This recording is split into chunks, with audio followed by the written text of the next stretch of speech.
Build good habits and break bad ones. Today in this video we will talk about the book Atomic Habits by James Clear and his three main points at the beginning of the book.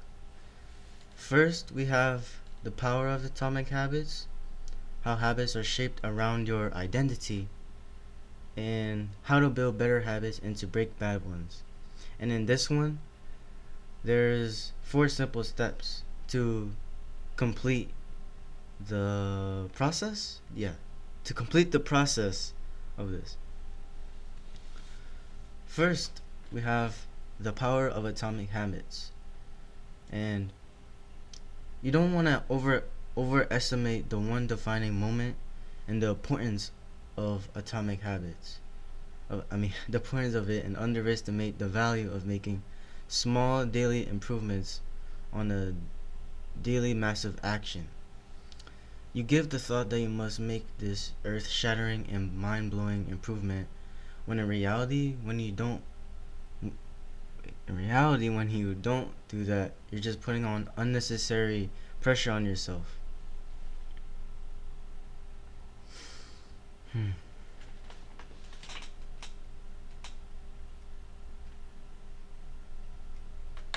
And meanwhile, you could just focus on improving 1% at a time, where it is a more doable task.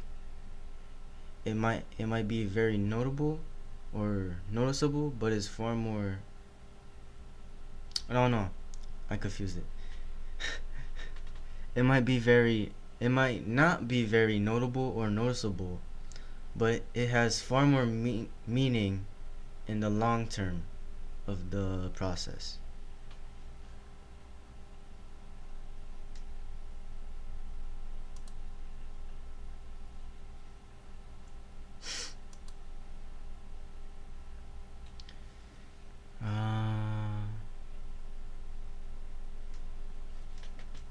Next, it talks about the topic of getting 1% better each day for 1 year. And if you do that for about a year, a full year, and you get 1% better each day, the math behind it is you get 37 times better by the time you're finished with that year.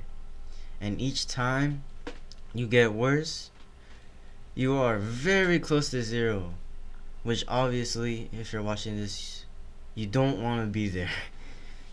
And what starts as something very small can very quickly accumulate over time into something significant. Money terms, if you guys are into that type of stuff, which I would assume you probably are in some degree, think of it as compound interest, where habits are the compound interest. The more you stack and stack and stack, eventually it'll eventually turn into something big. And there was something else. Wait. And this could also apply to bad habits. So like when they form, it's the same. They're formed the same way as you build good habits. And so if it keeps getting worse and worse and worse instead of better and better and better, eventually you're just gonna be at zero. And yeah. And think of habits as like a more double-edged sword in this type of aspect. Cause when you were trying to build good habits, right? That's what we want to do, but then we don't think about the bad habits and how do we form those, and all of the cues we get into, and then we start getting the worse and worse and worse. And of course we want to do the good habits because we want to get better, of course. Next, we go into the second fundamental of how habits are shaped around your identity.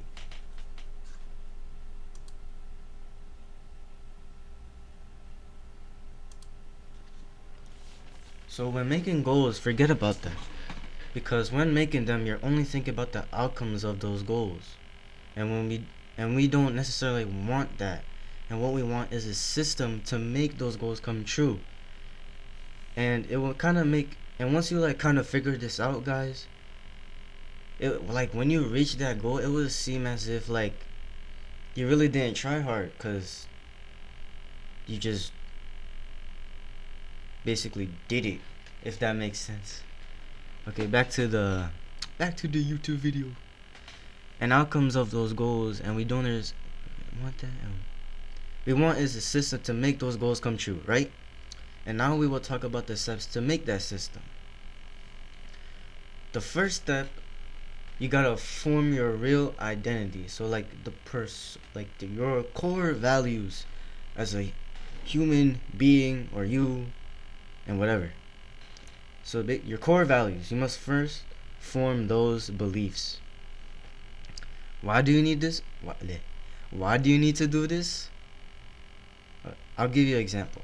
Let's say you have the goal of losing weight, as most people have that as a common goal. And let's say we have a percentage of those people. 60% didn't achieve it, 30% achieved it, but then gained it right back. Then the 10% who achieved their goal and are sticking to it for life, which by the way, you will have to stick to this for life. It's not like something you could just stop doing. Because let's say you do it, right? You get fit and everything, but then like if right after you just go and you just stop exercising, as soon as you do that, slowly but surely you're just gonna go right back to either where you started or even worse. So going from here, and it's like kind of dipping, and then all of a sudden you're just down. It just goes from here to here. And you don't want to do it. You gotta stick to this for basically your whole life, right? So back to the example, 60% didn't achieve it, 30% achieved it, but then gained it right back. Then the 10% who achieved their goal and are sticking to it for life. And so let's ask ourselves, how do we become the 10%?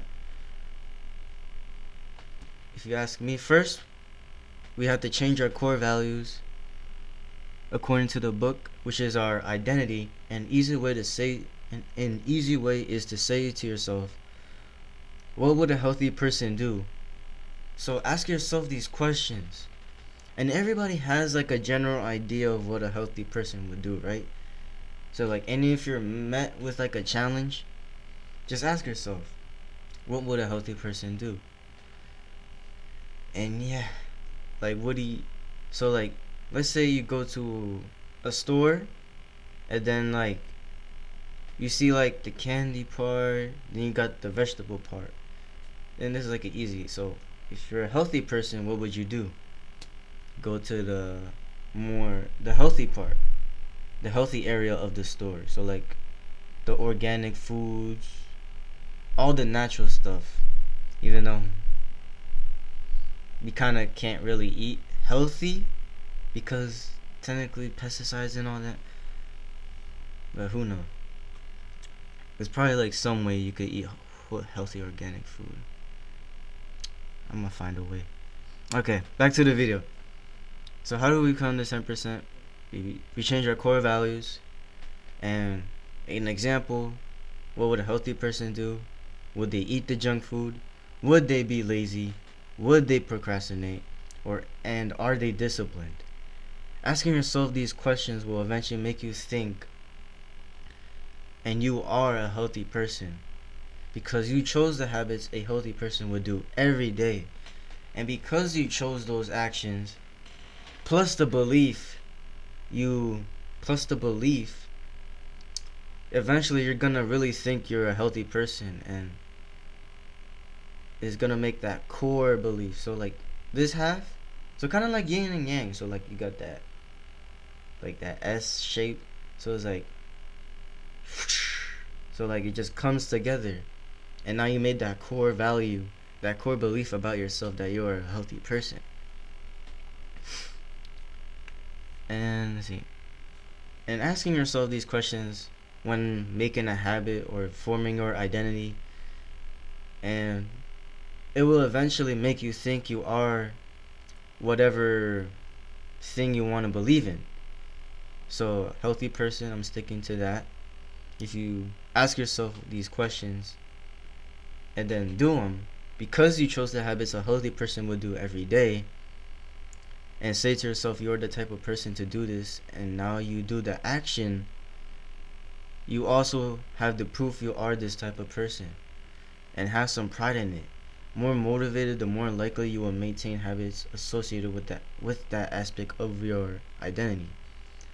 So like when I lost weight, so like as a kid I was pretty overweight, or I was having that like fat, that like goomp, right? Why not? I was overweight, right? And as soon as I started like being disciplined in some way, honestly I really just forced myself. I didn't really make it easy for myself per se. I just like freaking discipline for myself. At least I kind of don't remember, but I do remember just, yeah, discipline, you know? Yes, discipline. And then once I did that, uh, and I started losing weight, even just a little bit, once I started to notice that change, a freaking amazing feeling. Like I was telling my mom, bro, I was like, and every day I would go to the mirror in the bathroom and be like, just do some flexing, like, right? Kind of see the progress, right? And then, and when I did that, it was the first time like my brain just saw me in a different light. I was actually doing it. I'm like, and I was like, yeah, I could do this now. And you know, and and then I kept on doing it. So now, my body, if you've seen my other videos, I'm like freaking, according to you guys, I am jacked. I also think I'm Jacksepticeye for real. I'm like freaking, I'm like shredded, and you can see all the muscle, and be like, and I also still have some other goals.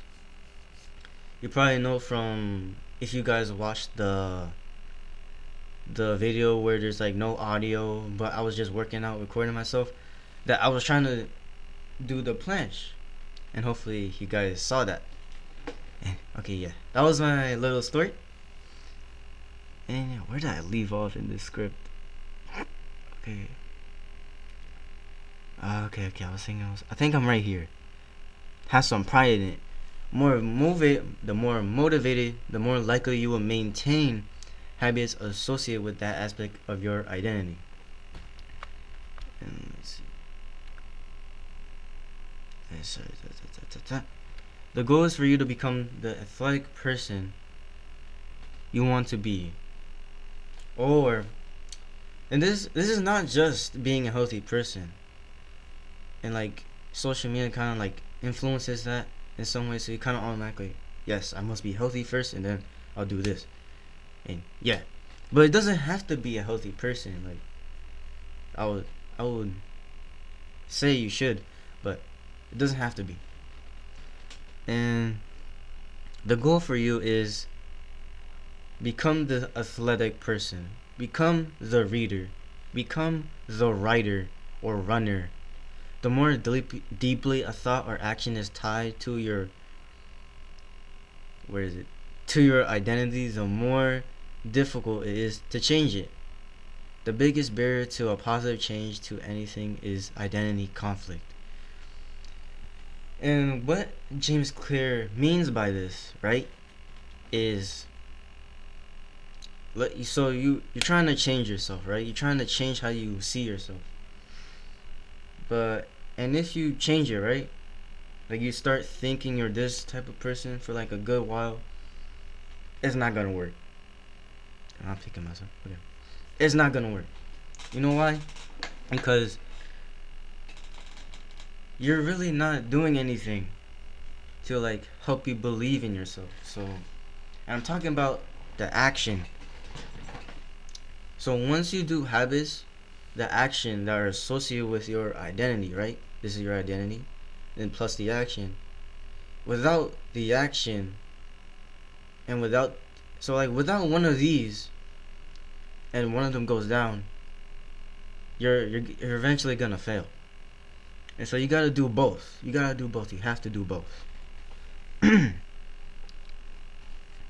You must fix this, or not exactly, maybe not fixing it, just, what do I call it? Fixing.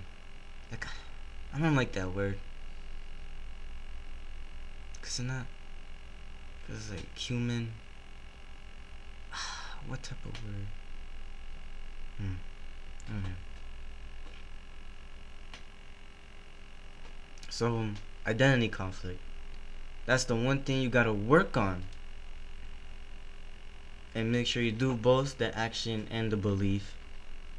Combine it, and you form this core value. And it could be very strong. Kind of like, you know that old movie Inside Out? Man, bro. How long ago was Inside Out? Okay. But in Inside Out, you got, I don't remember. There's something with the R. So the girl, right? She has these like core values, right? About family, and she has like islands and stuff, and like she has the memories that feel them. That's basically what that is. And so, right? So her memories. So like you got Family Island, I think, in the movie. Like it was something with family, right? And then you got the memories she has experienced through her life, and it like fuels it, and it kind of keeps it strong. It's kind of like that. Action plus the belief makes it a very strong core value and stuff. And yeah, let's go. Action helps your identity. And action helps your identity. So, earlier in this video, I talked about the actions you could take to change your identity, plus taking the action to prove it. And that's exactly it. Your habits help to embody your identity. Every habit you do casts a vote for that identity. Like a presidential election. Every vote goes to the president. So every action you take is a vote. You're casting a vote for that identity. That's how it works. That's how the thought process is. Cast a vote for that identity. The more it is repeated, the more it reinforces. The more it is repeated, the more it reinforces your identity. It is a gradual evolution, a microevolution of the self. Why did I write that? Of the self-help habit is a suggested. So wait. A microevolution of the self-help habit.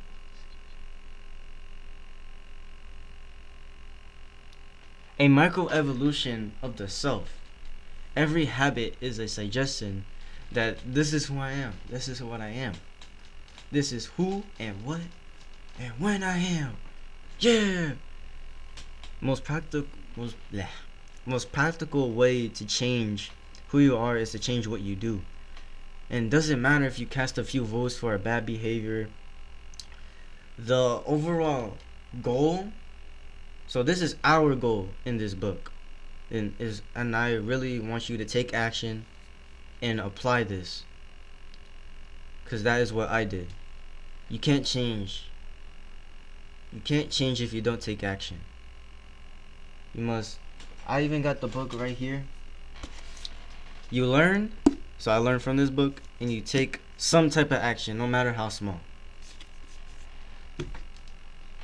And yeah, the more it is repeated, the more it reinforces our identity.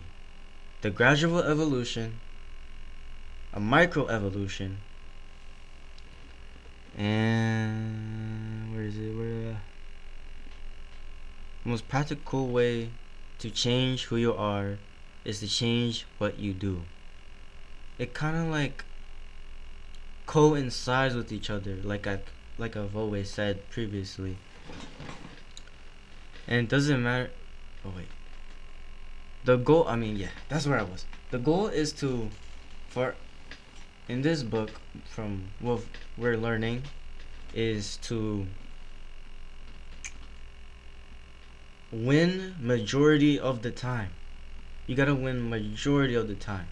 So even if you have the few votes for that ice cream you ate, the cheating on your diet, as long as you win most of the time, you're gonna succeed. Like, so if you win 90%, actually no, if you win 99% of the time, and you do this one thing, this one bad habit that's going against that, is that really gonna change what you've done though? Is it really? You've ate healthy for like most of the day, so like let's say for a month or a week, you eat healthy for almost all the week, but then you have that one day where you just eat shit. It's not gonna affect you. Even, but I do say this: if you eat shit food and you're trying to be healthy, or like, wait, no, scratch that. Wait, if you eat shit food, you're gonna feel like shit, and that's definitely happened to me. And like, sometimes I kind of overindulge in the food.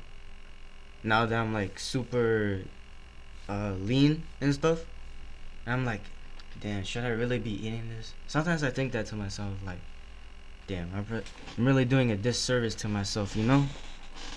So right now, like as of now, I'm trying not to like overindulge and all that. And that's my battle. It's my battle, bro. Or that, I think everybody's in a similar situation. Like, I don't know. Well, maybe put in the comments what your guys' things are. Let's see. Simply win the majority of the time, right? And now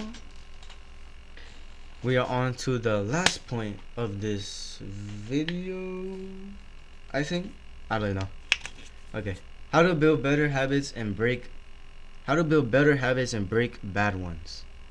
Habits are mental shortcuts that are learned from experience. They are the memories of steps you followed to a previous problem.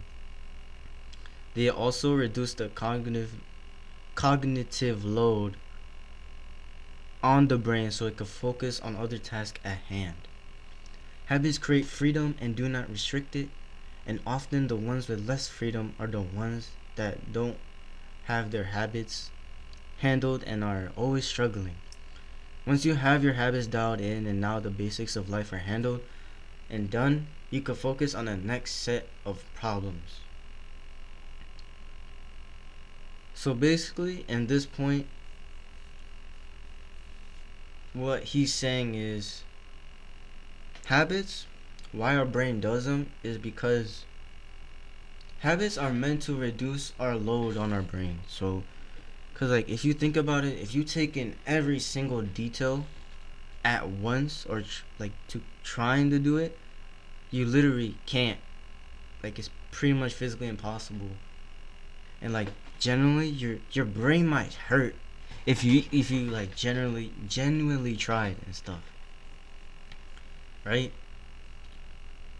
And the reason we form these habits is because there's something in our environment that's like there's a problem. There's just one tiny problem, right?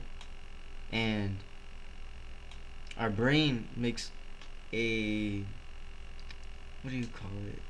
Maybe something neurologically. So the brain does something, right?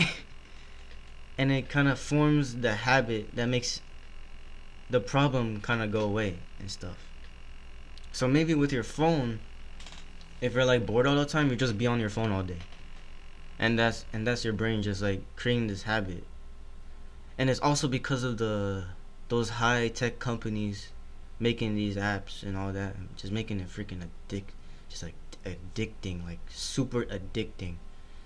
And if you are one of those people, don't blame yourself. Like it's not you. is literally these high-tech companies knowing what our brain is like what the brain does, right? And they know like what happens in it, and like they make these super addicting scrolling apps, right? We all know this, unless you're a beginner. First time on self-improvement, that is. Actually, I think even if you are a beginner, you should know this and like have the memory of it. And so this point, which I said, habits create freedom and do not restrict it. What James Clear means is that like once you have like the basics of life handled,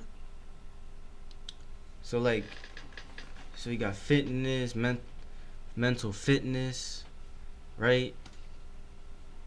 Mental fitness, right? If you have those handled, right? Damn, I keep saying right. If you have those handled, it will actually make it easier for you to like think more and like let you take on other stuff, because now you got these things handled, right? And now you got a new set of problems over here, and you're gonna tackle those, and those are gonna be your priority, your right? And these are just already handled, and they're just gonna stay in the back of your mind, you could say. So right? And that actually, if you think that if you have habits and it like restricts you, is actually surprisingly it's the other way around. And that often the ones with less freedom, right, are the ones that don't have their habits handled, and are always struggling. So like let's say your parents, right? Or maybe that typical job working, right? They don't have their financial habits in check. And that's why they're always struggling. Because if they got their financial habits in check, they wouldn't really have to worry about struggling for that extra dollar or so, right?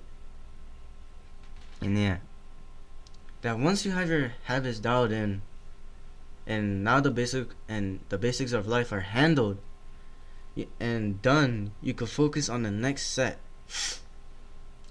right? It's kind of like working out in a way.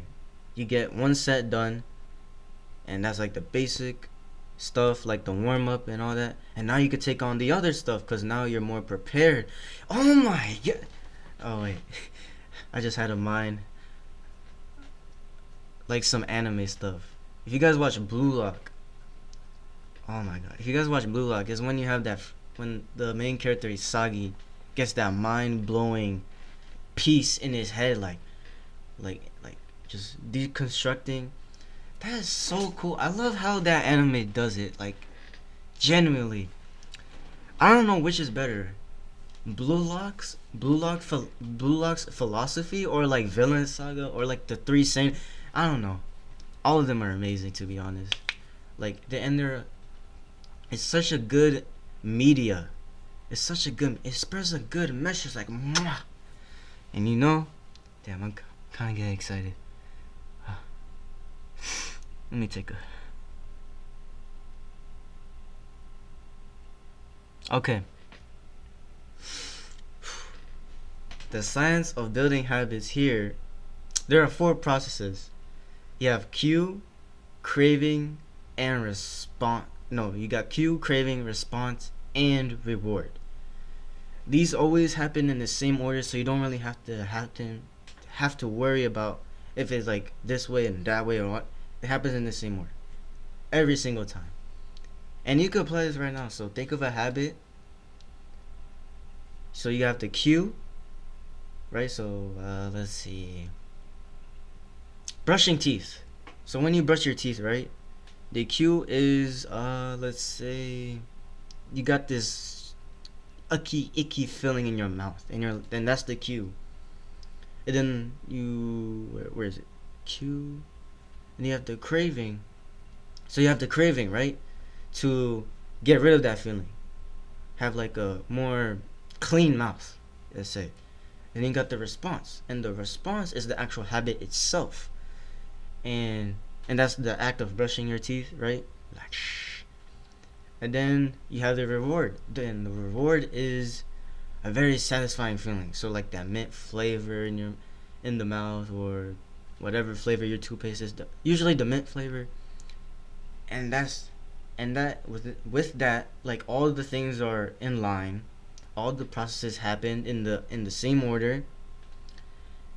And if you keep doing that, it eventually makes it a habit. I just feel like I just explained it. Okay, wait. So cue, craving, response, and reward. These all happen in the same order. And I will explain each step, which I kind of already did just now, but I'm going to go in more in depth. So the cue is what triggers the brain to start a behavior.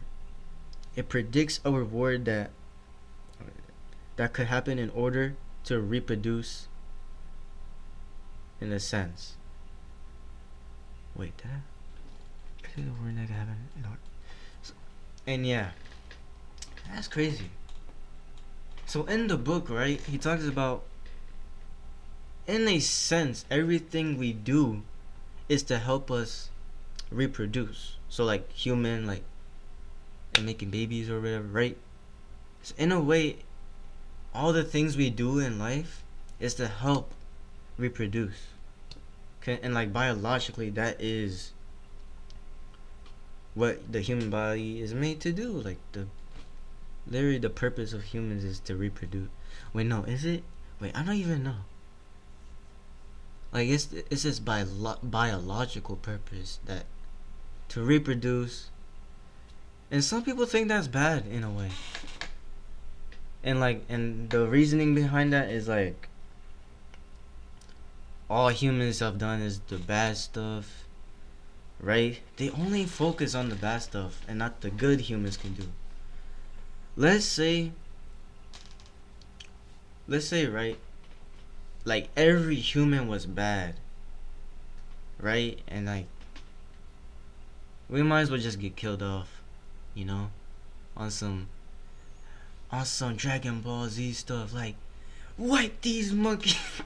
Okay, wait, maybe I should have said that. You know Frieza? Yeah, that dude. He just should be like, and yeah, like, it's not a good way to think about it, because humans have their bad sides, right? Humans have their bad sides. Damn, I kind of. And they have their good sides. If one is only bad, eventually we have the other to kind of balance it. It's like the yin and yang. Eventually, a very powerful evil will come a very powerful good, and it will just kind of counteract it. And then a very powerful good, and then very powerful evil, and it kind of repeats itself, keeping that in balance, right? So back to the cue. It predicts a reward, right? And in a way, it could reproduce in a sense. That's what I just said. And that next is the craving, the motivational force or desire behind every action. So an easy one is like porn and stuff. So the craving, biologically, you wanna. Damn, it kind of feels weird to say this. I'm pretty. To fuck. Yeah. That is what your craving is, right? And the response, watch porn, do that business, whatever, right? And there's always some type of motivational force or desire, right? And that without some level of motivation or desire, there is no reason to act. We do not crave the habit itself, but we crave the state in oneself it delivers. And take that into... Actually, let me try to say it more clearly. We do not crave the habit itself, but we crave the state in oneself it delivers. Go back. Rewind if you need to, like, kind of think, or write it down. Actually, write it down. Look at what you write in, right? And just like think. Just take time to think. Okay. Third is the response. This is the habit itself. This habit depends on how motivated you are and how much friction there is. If an action requires too much mental or physical energy than you are willing to expend, then you won't do it. It also depends on your ability to do that task. For example, getting a 40-inch vertical is pretty much impossible. Pretty much impossible to me if I didn't do like the action to get it. Unless you have the ability to do so. Let me read. For example, getting 40-inch vertical is pretty much impossible unless you have the ability to do so. If you could do that, man, I wish I could be you. I would dunk the fuck out of that ball. I always wanted to dunk. That's the only thing I really like about basketball. And dribbling. Doing some little dribble moves. Amazing. Freaking amazing. And that's basically the response. And now, finally, onto the last thing in this 4-step process is the reward. The goal of every habit. The reason we chase rewards is because they serve to satisfy us and teach us. The purpose of rewards is to satisfy our cravings, and that for at least a moment they deliver contentment and relief from the craving. Rewards also teach us which actions are worth doing. If you feel pleasure or disappointment in a habit, your brain will decide if it's useful or not. And that is the gist of it. And without 3 of the stages, you will do the habit, and without all 4, you will not repeat the habit. Yeah. Let's see, is there anything else I can add? Damn. Well, that's it for today, guys. See you next time. And make sure to get this book, like, for real though. Like, literally, this book kind of gives you some insights. So, like, after reading this, right, I'll get these thoughts of, like, why do I do this? So, like, I'll just be walking around in my room, just be like, why am I even looking around? Why am I doing that habit for? You know? Probably because I'm, like, trying to think and don't want to make this video boring. But yeah. Amazing book. Please get it on whatever platform you buy stuff on, like Amazon or something. Or is it? And maybe get in the bookstore. I don't know if it has those in the bookstore. I never went to a bookstore. Well, only once. And that was like a long time ago. Oh yeah, so yeah. That's it for today, guys. See you next time. Make sure to get this book. And I was thinking, when this channel gets more like stuff right, like hopefully I could build a more better empire. Damn, that's so cool. Like, I was looking at my stats, right, on this YouTube channel, and I know I have like about like 44 subscribers now. And then I went outside, right? I went to do some pull-ups, and then I imagined like 40 people in this like area. So there's like this court in my neighborhood, and it used to be a basketball court, but it's like very torn down. I'm kind of sad about it. It would have been nice to play basketball, even by myself. I'm not gonna lie, just be like, whoo. And I was imagining all of the 40 subscribers I had just in that area. And like, it's a good feeling. Freaking amazing. It's kind of sad though. It's like virtual, but like it's a good way to connect in a way. But that's the thing though. That's like the problem itself though. Cause it gives you that connection, right? Social media, so like YouTube posting and all that gives you that feeling, right? But at the same time, if you like overindulge in it, it's like gratification, like instant gratification, porn, like just like porn. And like, if you overindulge in it, it could kind of like fuck up your mental, right? Your mental fitness, right? And yeah, so that's why I try not to like think about it so much and just do it for the sake of it, you know? Okay, I've been running my mouth for a very long time, about 40 minutes. I'm gonna take a drink of water and please, wait.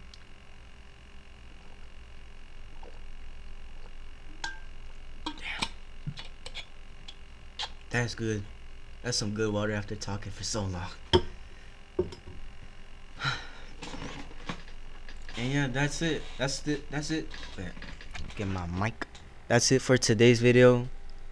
And I hope whoever's watching this is gonna take just one action.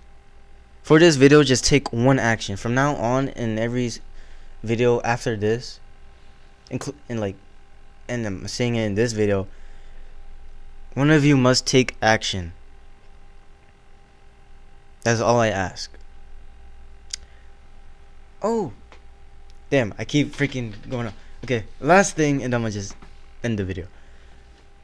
If you guys type in the comments, right, or should I give my email? Yeah, just type in the comments, right? And if you like you guys want to be called something, right? So like Hamza, he probably he calls his empire empire of men, right? And that's like a cool thing. And I was thinking, what should I call my people, my men that I respect, that are actually trying to prove themselves and not be degenerates? I was thinking maybe Ronin, right? Cause like, if you guys are like into manga, right, or anime, or more like manga, and if you heard of the vagabond, so it's like about this, and the vagabond is a wandering person, and a Ronin is a wandering person, and he's always like looking for battles and stuff. And I thought it was pretty cool. Like, if you guys look it up, I think you will find it interesting and stuff. Definitely read the manga, right? Yeah, I was thinking I'm gonna just call you guys the Ronin, and comment if you guys like that. Yeah. Okay. That's it for today. See you guys next time. Hold up. Damn. There we go. See you guys next time.